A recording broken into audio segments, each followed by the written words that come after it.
ብቻ ሲፈጥር እንመለከታለን። አዳም ተፈጠረ፣ ብቻውን ነበር። ብቻው መሆኑ ለእግዚአብሔር ለአዳምም ጥሩ ስላልሆነ እግዚአብሔርም ሲያየው አዳም ብቻውን ነው። ብቸኝነት ከባድ ስለሆነ ለአዳም ግን እግዚአብሔር የምትመቸው ረዳት እንፍጠር አለው ይላል። የምትመቸው ረዳት እንፍጠር ብሎ እግዚአብሔር በአዳም ላይ እንቅልፍ ጣለውና ከጎኑ አጥንት ወስዶ ሲሰራ አዳም ከእንቅልፍ ሲነቃ ሔዋን በአጠገቡ ነበረች ይላል። አዳምም ደስ አለው። ደስታውን የገለጸው እንዲህ በማለት ነው፣ እቺ አጥንት ከአጥንቴ ስጋዋ ከስጋዬ ከወንድ ተገኝታለችና ምን ትባላለች? ሴት ትባላል አለና ስም አወጣ ይላል። እግዚአብሔር አምላክ የተባረከ ነው።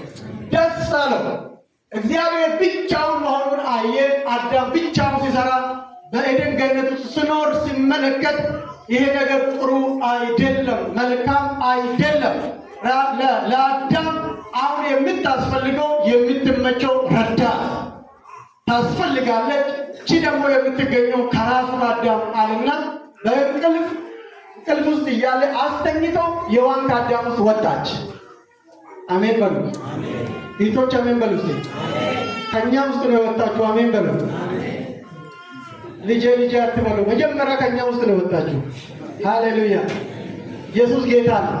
ከአዳም ወሰደና ሴት አድርጎ ሰራ። አዳም ሲነቃ ደስ አለው። ልክ ዛሬ ስናይ ደስ እንዳለው ደረቱን በማግኘት አዳም በዛን ቀን ደስ አለው። ሲያያት ወዮ አጥንቷ ከአጥንቴ ስጋዋ ከስጋዬ ከዚህ የተነሳ ሴት ይባላልና ስም አወጣለት ይላል።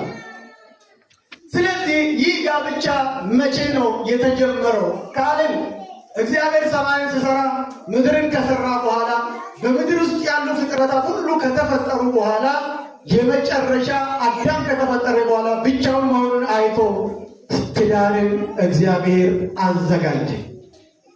ትዳርን ያዘጋጀው ጋብቻን ያዘጋጀው ወይም ያቀደው የመሰረተው ሰማይና ምድርን የሰራ እግዚአብሔር ነው። እግዚአብሔር የተባረከ ነው። ጋብቻ የተጀመረው ገና ፍጥረታት ሲጀመሩ ሲሰሩ ሲፈጥራቸው ነው እግዚአብሔር የጀመረው። ጋብቻን ለምንድን ነው እግዚአብሔር የጀመረው ካልን በፍጥነት ቶሎ እሄዳለሁ። ሰው ብቻው መሆኑን መልካም ስላልሆነ ነው። ነምኒ ቆባ ጅራችሁ ጋሪዋን እንታ